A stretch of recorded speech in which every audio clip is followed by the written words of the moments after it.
Welcome to experiment 5 of radar system course.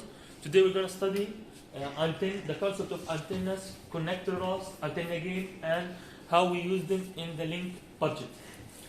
First, what is the pre-lab? The first step of the lab, step 0, we should measure the output power of the VCO, right? So, as experiment 1, we connect the VCO to two things. DC voltage and what is the other thing? 5 volts. 5 volt is DC and ground, and also we connect it to tuning voltage. Tuning voltage will determine my frequency wideband, right? So after that we will measure the output power for 3 different frequencies to understand the relationship between frequency and the back loss, as well as after that we will increase the distance and see the effect of distance and the loss.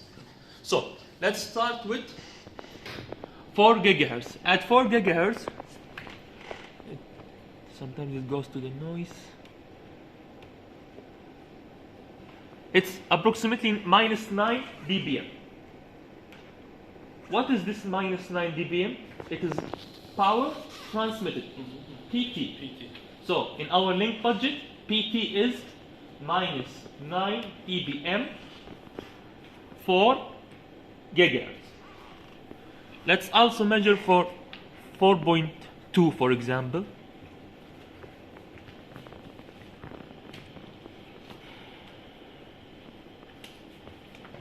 For example, 4.2, it's minus 11 dBm. Minus 11. Okay. Now, I want to check minus 11. I want to check 4.5 gigahertz as well. So I need to increase my offset. Remember? Now here, offset is 1. Usually when we are working with the band of 4.7 and 4.5, offset is, do you remember the value of offset? We set it to a number.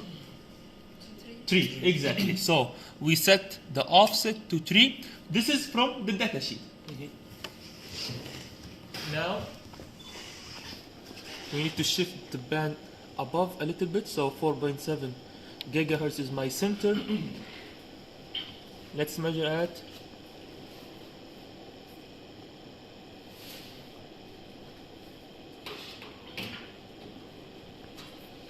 4.5. At 4.5, it's approximately minus 16 dBm.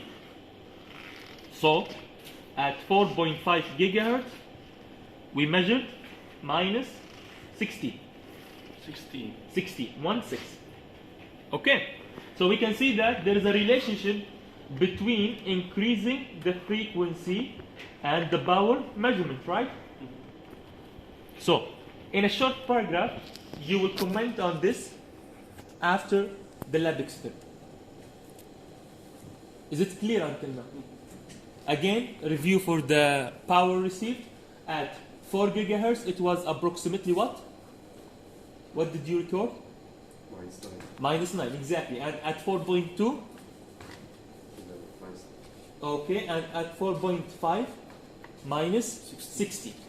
Now, this is transmitted power. Now, we will connect the VCO to which component from your lab manual? Let's close first everything. We will connect the VCO to the power amplifier. Correct.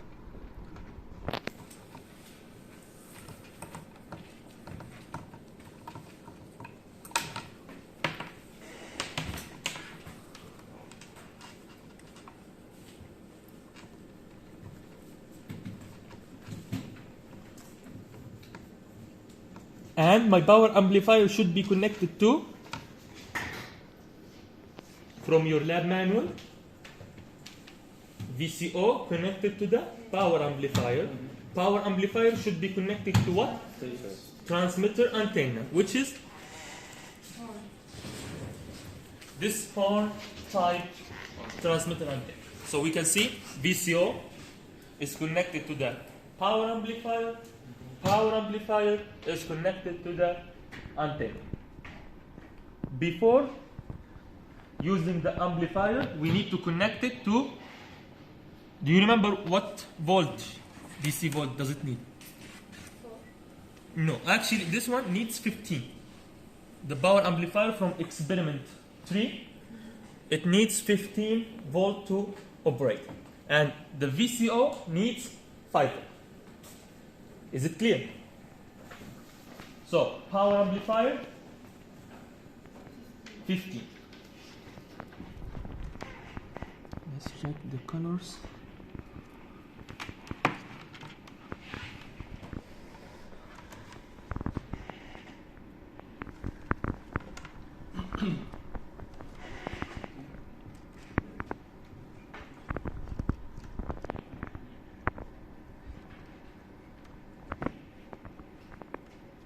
This is my ground, and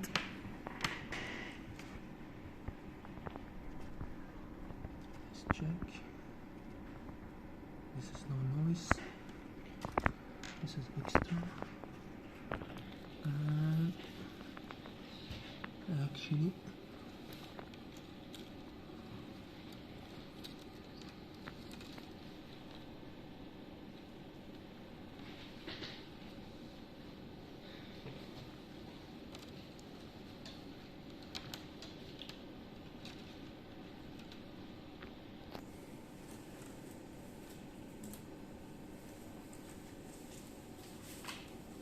so this wire right here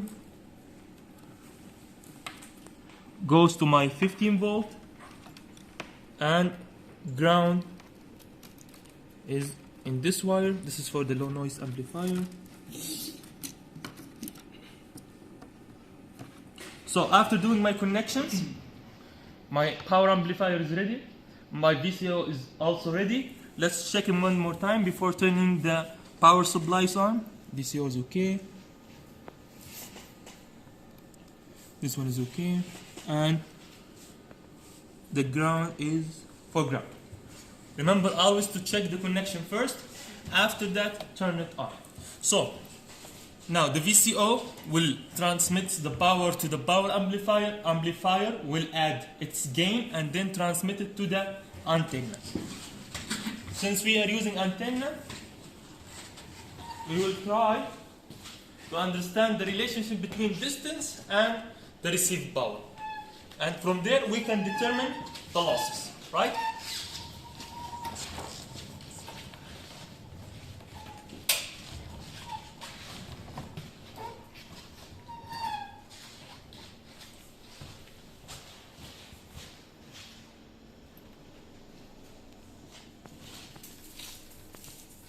Can you please put your hand here?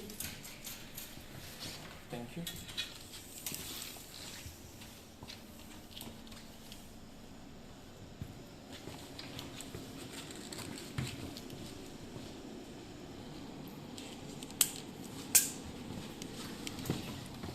Oh.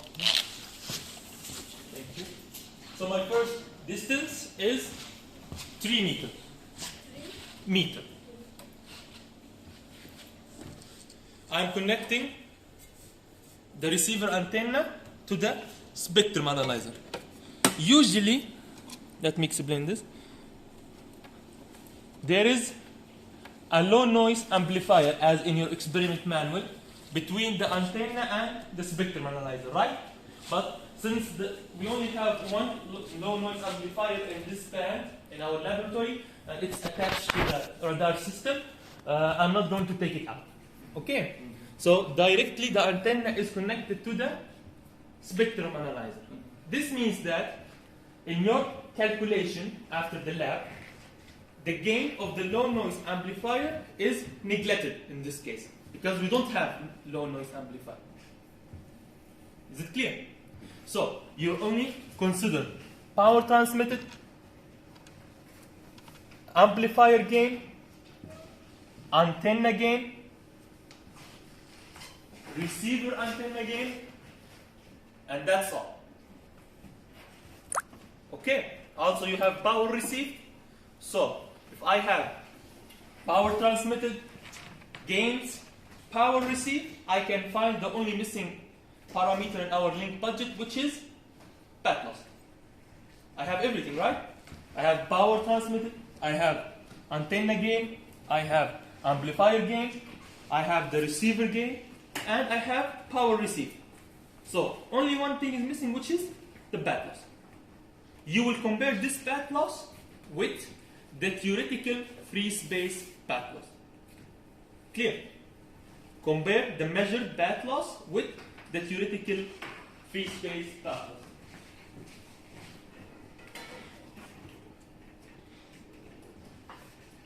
Okay, so my setup is ready.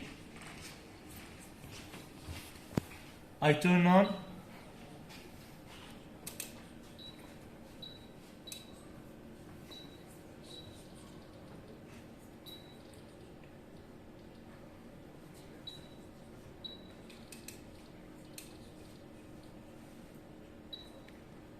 Again, I will measure the power received for 3 paths. The one we did, 4 gigahertz, 4.2, and 4.5. Now the distance is 3 meters.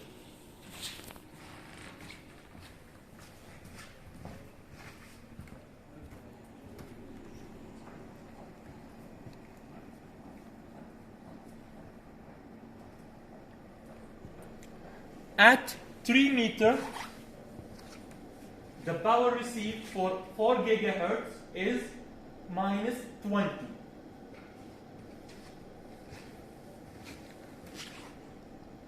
Minus 20 dBm. Okay? This is 4 gigahertz.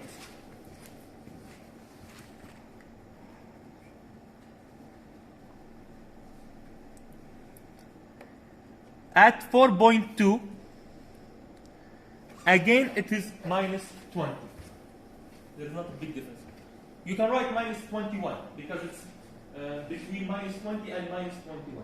So at 4.2 minus 21 dBm. Remember now I need to change the offset to 3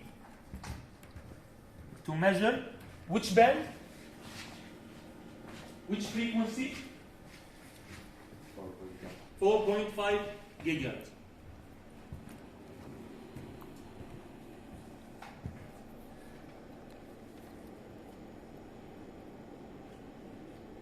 At 4.5, it is minus 23 dBm.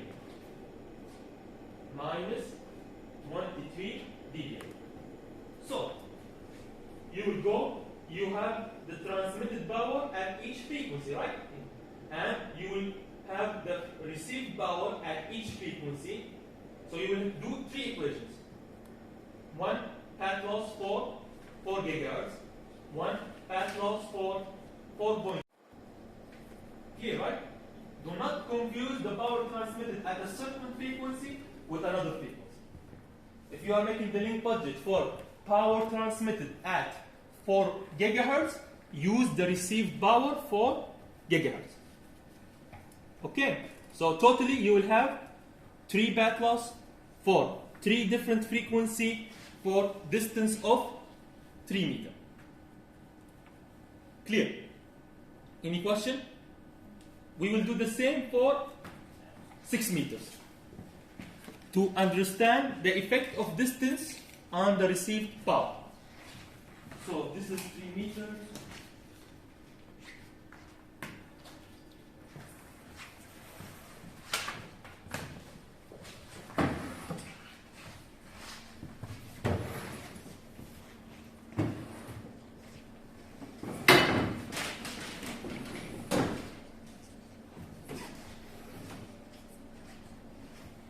Did you count it?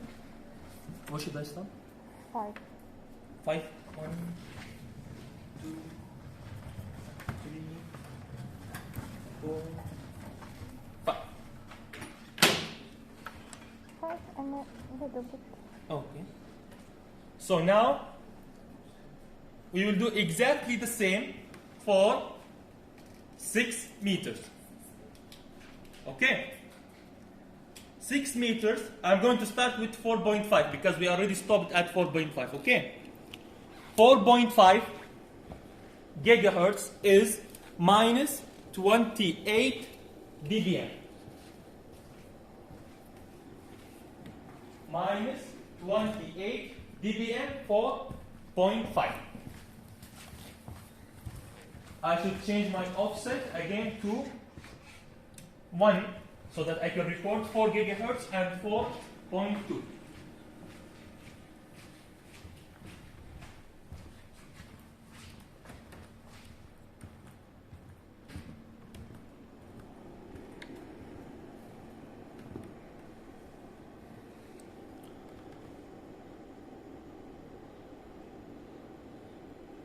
At 4.2, it is minus 24 dBm.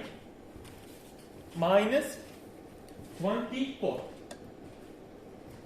One frequency is left.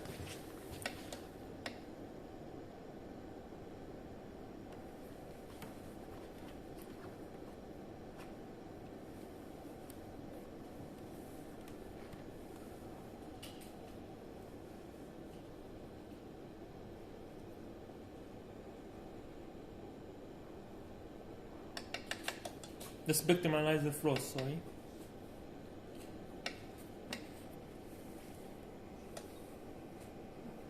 Okay.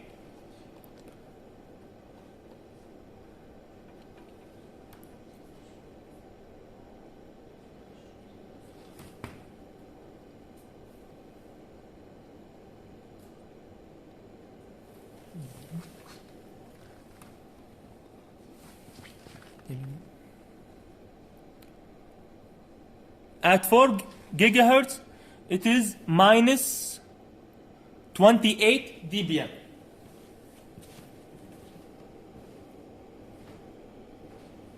Now, there is something interesting, right? We can see that when we have an environment that we cannot control, we are not in free space, we are in an environment that we cannot control. There is lots of multibands, there is lots of scatters. The received signal does not always go in a way that we expect. That's why there are some small variations in terms of dB, around 3-4 dB variation.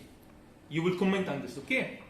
So you expect that you should get less at 4.2. You should get less power than 4 gigahertz, but we see that it's the opposite in terms of 2 dB. This is because of the environment. So we cannot be certain. There is always ambiguity. Ambiguity means uncertain. Okay? It's clear, right? Okay, then you will just comment on these things and you write the equations. So you will have 6, 3, 4, 3 meter, 3, 4, 6 meter. Clear?